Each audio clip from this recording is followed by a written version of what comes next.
இப்ப நம்ம எதுக்கு இந்த பூமியில் இருக்கோம்னா, அவர் சொன்ன காரியங்களை செய்யும்படியாய், அவரை பிரதிபலிக்கும்படியாய், அவரை காட்டும்படியாய், அநேகரை தேவனண்டை திருப்பும்படியாய். இன்னைக்கு அநேகருக்கு தங்களை காத்துக்கொள்றதே பெரிய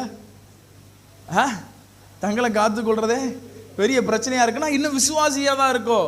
நம்ம சீசனா என்ன செய்யல, மாறல. பாருங்க, புனையாசை குறித்து பார்க்கிறோம், அவனுக்கு பக்தி வைராக்கியம் வருது, அவனுக்கு கோபம் வருது. எலியாவை குறித்து பார்க்கும்போது பார்த்தீங்கன்னா, எலியா பக்தி வைராக்கியம் கொண்டு என்னுடைய வாக்கின்படியே அன்றி இந்த தேசத்துல மழையாகிலும், பாருங்க, மழை மட்டும் இல்ல, பனி கூட என்ன செய்யல. அசன் அப்படித்தானே சொல்லுது இல்லையா? இல்லையா? அப்படித்தானே இல்லையா? கொஞ்சம் புதுசா பாக்கிங்க. இல்லை மழை மட்டும் தான் பெய்யாதுன்னு சொன்னாரா? ஆமாம், யாருமே பதில் சொல்ல மாட்டேங்க. மழையாகிலும் பனியாகிலும் பெய்யாது. அப்பனா பனி கூட நிச்சயல.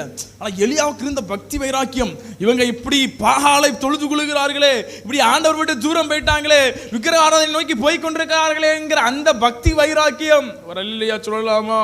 பக்கத்துல பார்த்து சொல்லுங்க, ஆண்டவருடைய பாரத்தை சுமக்க ஆரம்பிச்சாதான் நீங்க சீசனா ஆயிருக்கீங்கன்னு